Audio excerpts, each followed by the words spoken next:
China goes to war with the West in the digital sphere, and it's worse than you could imagine.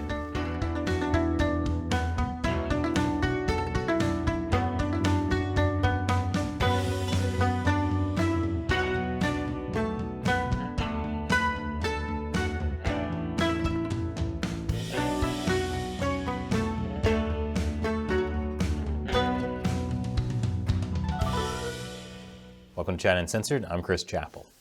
Hey, it's a fun story. I don't know if you remember this, but there was this whole pandemic caused by a virus of mysterious origin. Anyway, Chinese hackers stole at least $20 million of American COVID benefits. Those benefits were, of course, paid for by taxpayers, so China stole your money. More directly than how they usually do it, by tricking you into buying some crummy product that doesn't look like it did in the ads and breaks immediately. Those hackers were a group called APT41. They've been on an FBI wanted list since 2019. But that's just one example of a recent deluge of Chinese cyber attacks against the West. This is cyber warfare, and not the kind when you play 11-year-olds online in Fortnite. This is much worse, with somehow fewer racial slurs yelled into a microphone. Though this is a newer tactic, the Communist Party is using an old strategy they call the People's War. Originally, Mao Zedong used the concept to build local militias that weren't officially part of the Communist Party's People's Liberation Army. That idea has entered the digital age. Most of Chinese cyber warfare is conducted by civilians, people who don't have an official place in the PLA, but who are doing the Communist Party's bidding. This gives the Chinese government the ability to maintain a level of plausible deniability. But even still, China is responsible for 2/3 of state-sponsored cyber attacks. By this point, every major corporation in the US has been hacked, even Burger King. Probably because the Chinese communists heard, "Have it your way," and yelled, "No, have it the people's way." The group I mentioned earlier, APT41, itself is responsible for trillions of dollars in intellectual property theft from approximately 30 multinational companies.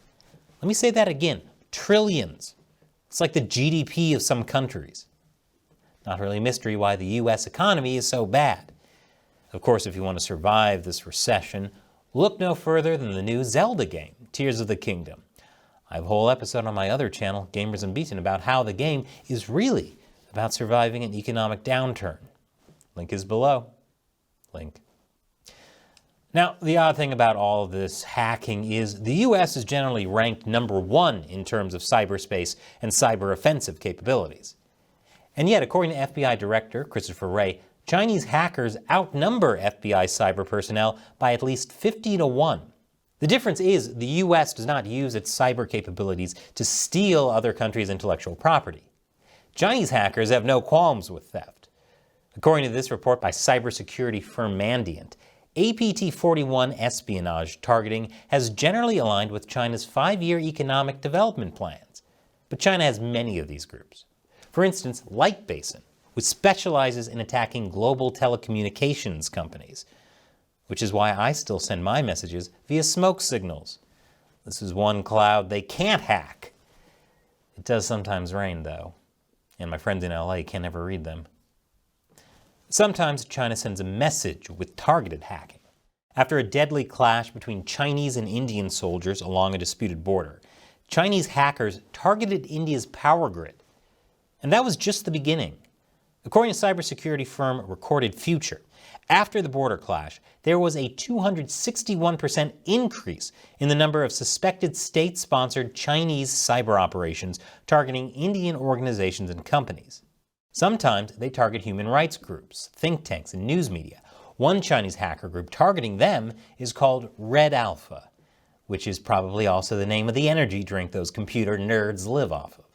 In this report, Recorded Future observed Red Alpha registering and weaponizing hundreds of domains, spoofing organizations such as the International Federation for Human Rights, Amnesty International, the Mercator Institute for China Studies, Radio Free Asia, the American Institute in Taiwan, and other global government think tank and humanitarian organizations. Spoofs are one of their main methods of attack. They're like if Weird Al Yankovic was evil, And of course, the Trump administration accused Chinese government-linked hackers of targeting U.S. election infrastructure. According to the New York Times, bad actors could hack electronic voting machines and undermine election results by altering tallies as they are transmitted to county offices on election night or posted to public websites. The White House is aware of the threat from Chinese hackers. In this statement, it said, "The United States is deeply concerned that the PRC, People's Republic of China, has fostered an intelligence enterprise that includes contract hackers who also conduct unsanctioned cyber operations worldwide, including for their own personal profit." But actually dealing with the problem will be difficult, because while this is absolutely China engaged in warfare, the United States as a whole has still failed to realize it is at war. And this show would not exist without support from viewers like you. YouTube frequently demonetizes, suppresses, and secretly unsubscribes people from this channel. Join what I call the China Uncensored 50-cent army by contributing to the show on our exclusive social media platform on Locals. You get a bunch of cool perks, including the ability to ask me questions I'll answer on the show. And today's question comes from the J-Man 777. I've been wanting to do a DNA test to figure out what I am made of, but I don't want the CCP to get a hold of my DNA. Is there a company or DNA test that I can take without that happening? It's my understanding that a lot of that data makes it back to the CCP. Well, the J-Man, you're right. A lot of that data gets back to China. China is actively harvesting DNA data from around the world. One widely used prenatal test sent the DNA data of millions of pregnant women back to China. This is the most disturbing collection of random people's DNA since the last time I saw someone turn on a black light inside a hotel room. As one U.S. expert put it, they're developing the world's largest biodatabase. Once they have access to your genetic data, it's not something you can change like a PIN code. And the concern is that this won't be limited to just companies that send DNA data to China. Hacking is also an option. According to federal data, since 2010, the patient data of 385 million Americans has been exposed. We don't know all the individual hacking groups responsible, but it's a fair bet that China is behind at least some of it. To which I can only say, I can no longer sit back and allow communist infiltration, communist indoctrination, communist subversion, and the international communist conspiracy to sap and impurify all of our precious bodily fluids. Thanks for your question and your support, the J-Man. Thank you for watching. Once again, I'm Chris Chappell. See you next time.